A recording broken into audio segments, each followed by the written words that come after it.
He was standing just 10 feet away from me. No leash, no collar, no warning. Just there. A bear. A massive, silent shape against the early spring fog. I froze, still gripping the handle of my coffee cup. The door was half open, the morning chill cutting through the kitchen like a knife. But I didn't move. Couldn't, because I knew that bear. I'd seen that scar over his left eye. I'd cleaned it. I'd held his head in my lap when he was too weak to move. I'd whispered his name over and over again in the dark, afraid he wouldn't make it through the night. Bruno. 3 years. I hadn't said that name out loud in 3 years. I stepped onto the porch, slow and stupid like in one of those dreams where everything's muffled. My boots creaked against the wood. Bruno didn't flinch. He just stood there, watching me. His coat was thicker now, wetter, his body broader, older. He looked like he'd seen hell and dragged it back with him. But that scar was still there, that same quiet stare. I should have called someone. Wildlife control. The park rangers. But my hand didn't go for my phone. It just hung by my side, dumb and shaking. I whispered, "Bruno?" His ears twitched. And that was it. He didn't charge, didn't grunt, didn't move, just turned, heavy and slow, and walked back into the woods. Gone. I didn't sleep that night. I sat on the porch with a flashlight and a thermos of black coffee, waiting for something to move. Every noise made my heart slam against my ribs.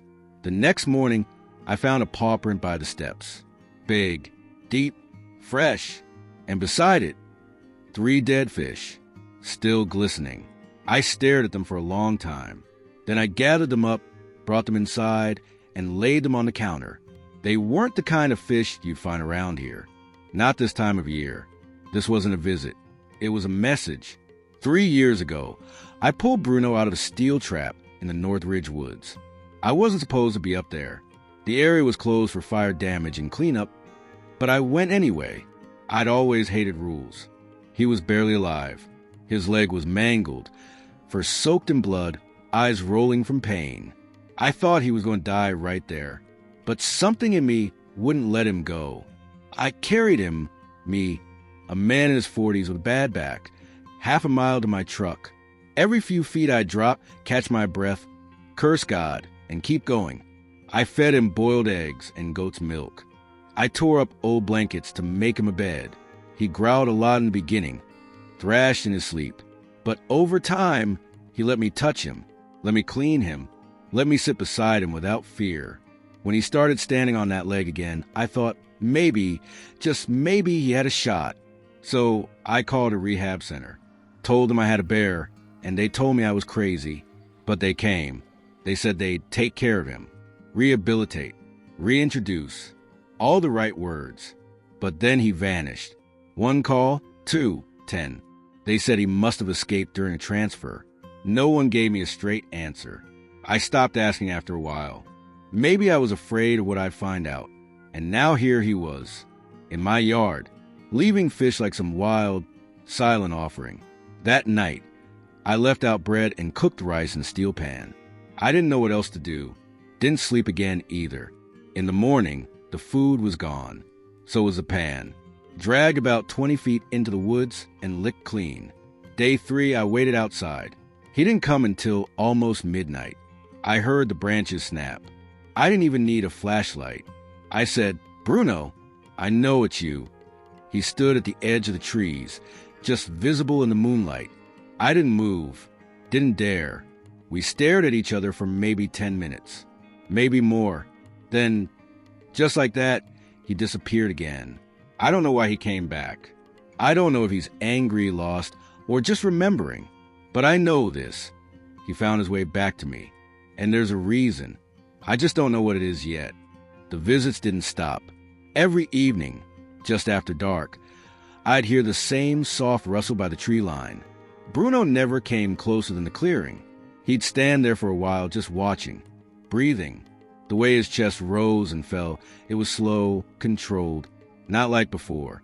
Not like when he used to flop down beside me, tongue out like a big dumb dog. Now there was a distance, not just physical. Something had shifted. I kept leaving food. Rice, eggs, even some smoked trout I got from the gas station an hour away. He ate all of it, but never while I watched. Every morning the food would be gone. Sometimes the pan was moved, sometimes flipped. One night, it was wedged under a rock. I started sleeping less, sitting on the porch into the early hours. I didn't try to approach him. Something in my gut told me not to. He wasn't the same. That was clear. He carried himself differently, stiffer, less trust in his movements. And his eyes, God, his eyes weren't soft anymore. They scanned everything, like he was waiting for something to go wrong. On the fifth night, I found scratches on the cedar tree just past the firewood stack. Deep, uneven lines about shoulder height. Not natural, not from foraging. I knew Bruno's marks from before. These were different. They looked intentional. Later that morning, I noticed broken branches leading into the woods. Not the kind from heavy paws. They were snapped upward in weird angles, as if someone or something wanted them to be seen. I followed them for about 10 minutes, but I lost the trail near the creek. My boots sank into the soft mud, and I almost slipped. Still, I couldn't shake the feeling that he was trying to tell me something. The next evening, I left a flashlight next to the food bowl, turned off but pointed toward the woods. A test, maybe? I wanted to see if he'd react. The morning after, the flashlight was turned, still off, but facing the other direction, toward the trail. That's when I knew. He wasn't just coming back. He wanted me to follow. I packed a thermos, an old hunting knife I never used, and a bag of dried meat, just in case. At dusk, I stood by the edge of the trees, hands in my pockets, waiting. Bruno showed up just like clockwork. Same place, same stillness. But this time he looked at me, then turned his whole body sideways, facing into the forest. He walked 3 steps, stopped, looked back. My legs moved before my brain could argue. I followed. It was slow, deliberate. He didn't run, didn't charge ahead. He waited for me. Every 20 feet or so, he'd stop and glance over his shoulder. The light was dying fast, but I had my headlamp. I didn't turn it on. I didn't want to spook him. We walked maybe a mile, through thickets I hadn't touched in years, past a rusted-out fence and an old hunting blind I'd helped my father build when I was 17. Then he stopped. There was a clearing, not a natural one. Flat, recently cleared, branches stacked in piles. Bones, too, animal bones, charred, and a cage, a real one, metal, big enough to hold a bear. I felt the bile rise in my throat. Bruno didn't move. He stood at the edge of the clearing like a sentinel, like he'd been here before. I could feel the tremble in my hands, the wrongness in the air. This place wasn't old. It had been used. Recently, he turned back to me once more, just looked. There was nothing in his eyes except weight. Heavy, awful weight. I nodded. We walked back in silence. He peeled off about 50 yards from my cabin and disappeared behind a ridge. That night, I couldn't close my eyes. I kept seeing the cage, the bones, the fire scars in the soil, and Bruno standing beside it like he'd been sentenced.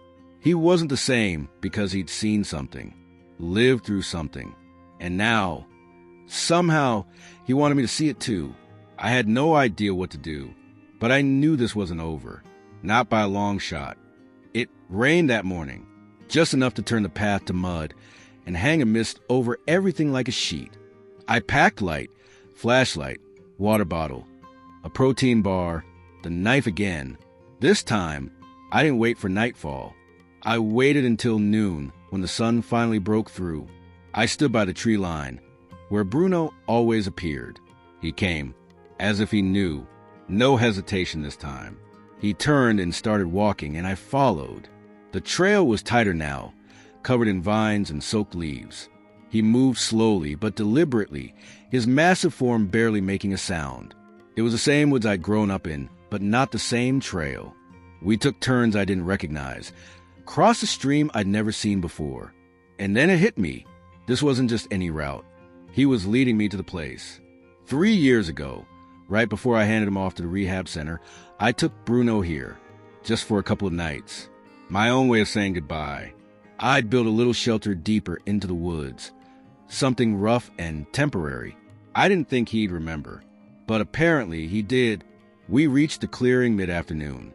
The old shelter was still there, barely. One wall had collapsed. The roof sagged, but it stood, a monument to something I thought was long gone. Bruno stopped just outside and sat, like a guard, like he was waiting for me to look. I stepped inside. The air was damp, heavy with rot. But something else hit me harder. The smell. Rust. Fur. Feces. There were chains on the far wall. Not mine. Fresh. Bolted into the beams.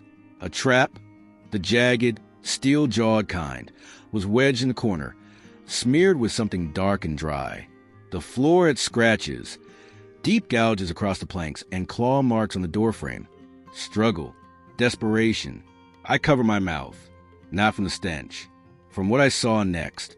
A tattered piece of tarp was folded over something. I pulled it back slowly. A pile of bones. Not just animal. There were boots, a belt buckle, a small metal badge, dented and scorched. I dropped it. My hand was shaking.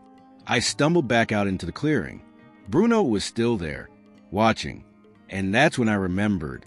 A year ago, there were rumors of a local hunter going missing. Nobody found a trace. Some said he just left town. Others weren't so sure. I looked at Bruno. His eyes weren't angry. They were tired. He wasn't asking for help. He was showing me what happened. Maybe what happened to him, too. I sat down on a fallen log. I didn't speak. He moved closer, closer than he had in days. He sat beside me. The silence between us wasn't empty. It was heavy, shared. I don't know how long we sat there.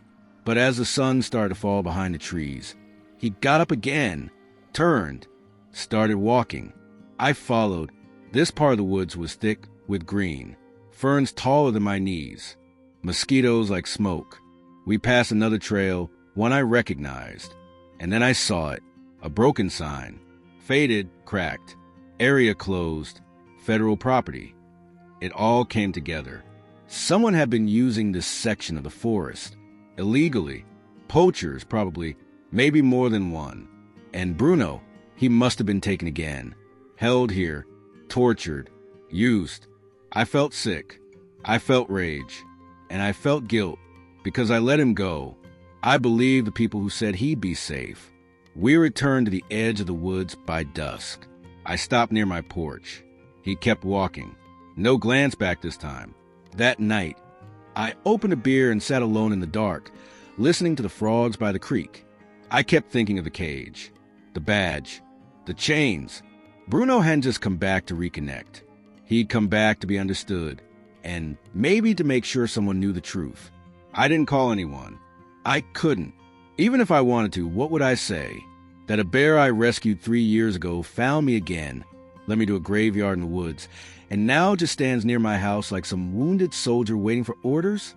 No, this wasn't something you called in. This was something you stayed with. That night, I packed a tarp, a lighter, a can of beans, and my old thermos. I hiked back out toward the shelter, the one Bruno had taken me to.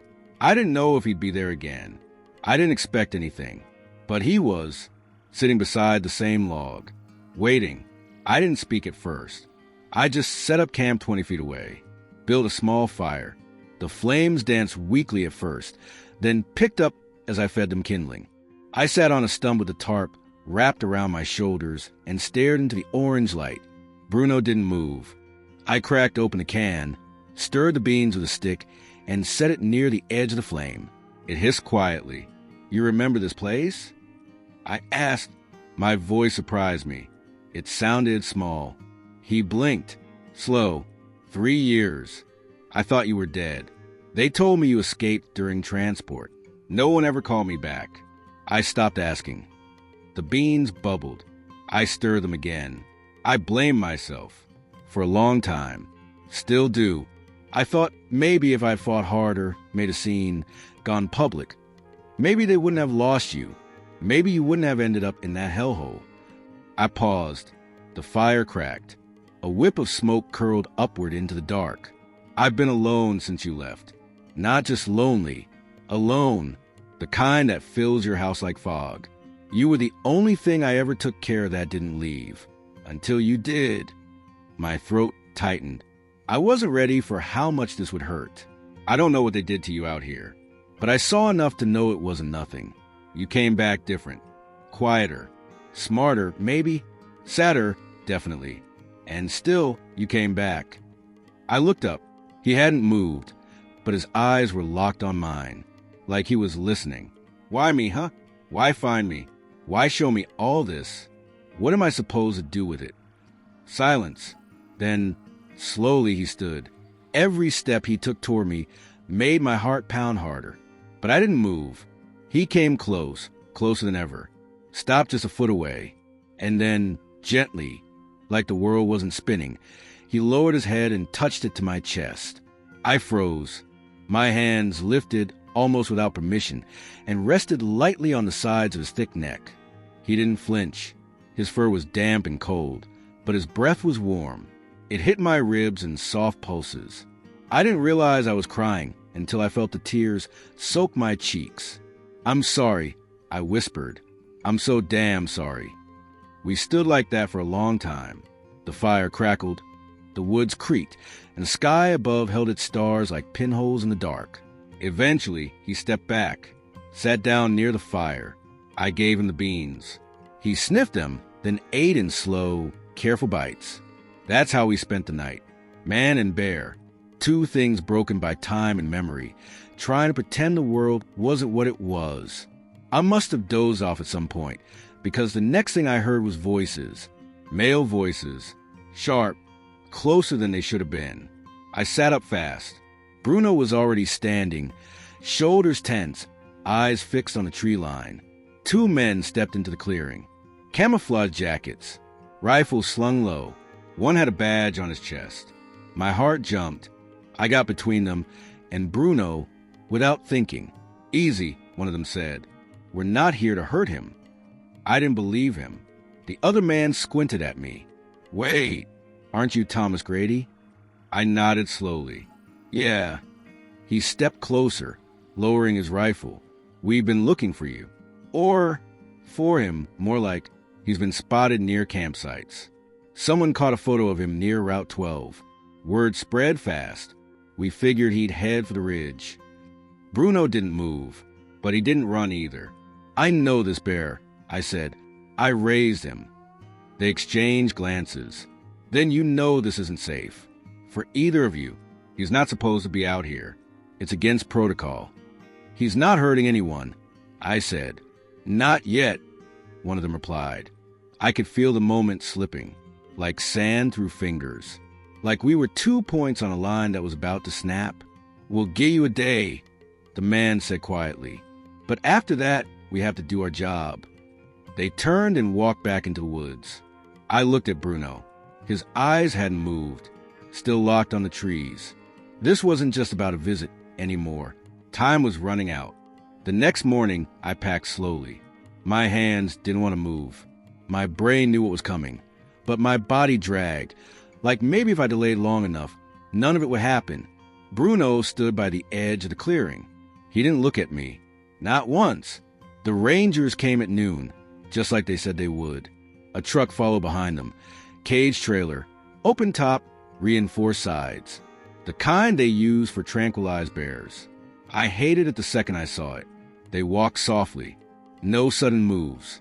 One of them carried a dart gun, but it stayed pointed at the ground. "We'll try not to sedate him," the older one said. "But if he doesn't cooperate, we have no choice." I nodded. I didn't trust my voice. They asked me to walk ahead, to lead him. So I did. I didn't look back.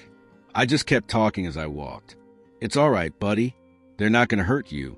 They're going to help. Just walk with me, okay?" I heard the leaves crunch behind me. Slow, steady. He followed. It took 15 minutes to get him in the trailer. No force. No sedative. He stepped in like he'd done it before. Like he knew this was the way it had to go. The door closed. The lock snapped. The Rangers looked relieved. I looked broken. They promised me he'd be taken to a wildlife preserve 2 states away. Said they had experience with trauma cases. Said he'd be safe. I didn't argue. What else could I do? I stood there as the truck pulled away. Bruno never looked back, but I watched until the dust vanished behind the trees. And then I walked home. The silence in my cabin hit harder than I expected. I'd lived alone for years, but this was different. This was emptier, like he'd taken something with him when he left. I didn't sleep that night. Every creak of the walls, every gust of wind outside made me flinch. I checked the porch 5 times. Nothing. The second night, same thing. By the third, I tried to let go. Told myself he was safe. Told myself I'd done right by him. I even drank a little whiskey. That helped for about 10 minutes. Then, around midnight, I heard it. A soft rustle. Not wind. Not raccoons. I got up and opened the door. There he was. Not in the yard. Not in the clearing. Right by the steps. Sitting. My breath caught in my chest. I stepped outside barefoot. Forgetting the cold, he stood slowly, then turned his head toward the porch, toward something at my feet, a piece of wood. I bent down. It was old, splintered, weather-worn. I didn't recognize it at first, but then I saw the faded red paint, a nail sticking out from the top edge. I knew that board. It was part of the first feeding box I built for him, back when he couldn't walk, when I was too broke to buy proper materials. I'd use whatever scraps I had. This board came from the side of an old chicken coop. I hadn't seen it in years. He must have carried it. From miles away, I looked up. Bruno was still watching me. He stepped closer, just once, then stopped. I whispered, "You found it." He blinked, slowly, then turned around and walked back into the dark. I didn't follow. I didn't call his name. I stood there until the sky turned blue. He never came back after that. Days turned to weeks. I checked the edge of the forest every morning. Nothing. No prints. No scratches. No fish. I called the preserve. Gave them a name. A description. They had no record of a bear matching him arriving that week. Or the next. I tried other states. Nothing. It was like he vanished. I didn't know if the rangers lied, if he escaped, if he went back to wherever they kept him before, or if he just disappeared. But I kept that board. I hung it on the cabin wall, right above the fireplace. Some nights I stared at it for hours, and I remember not just the bear, the weight of him, the warmth of his breath, the way he touched his head to my chest like he was saying something human. I remember what it meant, to be chosen, to be trusted, to matter. He didn't stay, but he came back, one last time, and somehow that made all the difference.